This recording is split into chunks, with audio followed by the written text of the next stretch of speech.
This picture is from Google, September 2024. So obviously they have these signs up because there's people probably trying to visit this ranch. Maybe this ranch has, with 7,000 acres, there's definitely a possibility of some bodies being buried out here on this acreage.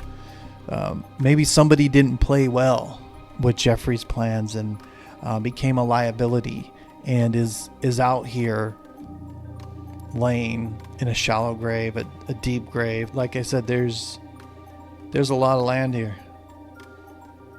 I wonder if we could use some sort of LiDAR to go over this land and with a fine-tooth comb and see whose bodies are there, or if there are any bodies. I wonder if we could go over this land with a fine-tooth comb or some of the latest technology and find out if there are indeed some missing persons here. Because there's no way that over those years everybody decided to play ball, everybody decided to play well, and there wasn't an instance where something went wrong, got out of hand, created a great threat for Jeffrey Epstein, especially with him being able to keep things under wraps, and maybe was disposing of women, and maybe was disposing of them to the point where he had to start letting some. I don't know, but it's not that far-fetched, especially when you got this creepy. You're in the middle of the desert, in a town of 23 people, and you're a pedo. And you're doing weird, creepy pedo stuff with your pedo friends, and you got a private plane. This seems very premeditated. The Zorro's Ranch seems a pedophile's, resort. And it wasn't. Jeffrey Epstein wasn't just trying to catch people. He was also a pedophile himself.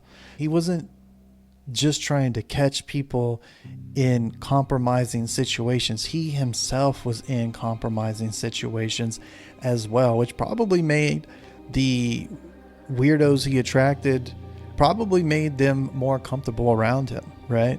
And I'm pretty sure that he finessed some people into some bad situations as well, where, oh, you didn't know that won't. Hey, now, well, your secret's safe with me. I won't say anything, but I may need a favor sometime in the future.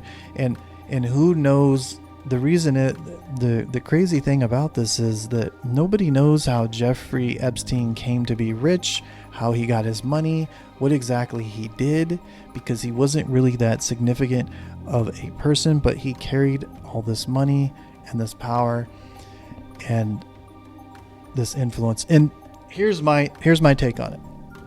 In coding and in tech and in marketing, one thing that we know is of most value, that's worth the most, is information. Jeffrey Epstein, in his world, was probably no different. The information he had was extremely valuable and created extreme power. In addition to money, because money can be printed from power. So Jeffrey was able to harness this power with the information. Just like in tech, sometimes they'll have you get an app and you'll download it on your phone and you'll be like, cool, I'm playing this game for free. But no, you're not. You're not playing this game for free. You're giving up valuable information on the app. You didn't even know what you accepted. The app said it could track you. The app knows when you go to the store, when you're at home, how much time you spend doing this, how much time you spend on the phone. Maybe it knows what videos you're watching.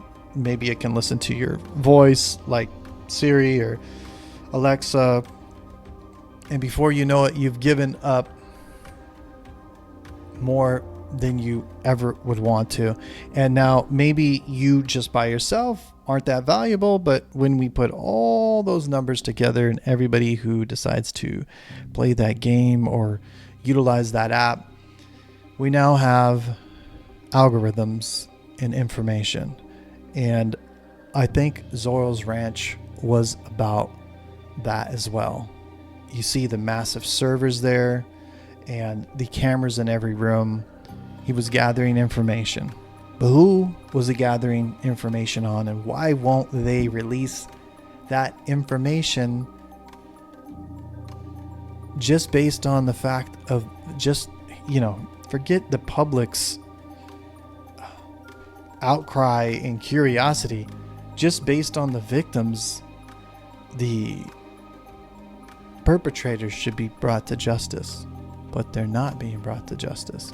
You've only seen one leak over there on one of the royal family members had to step down because the evidence was irrefutable, and that was just one.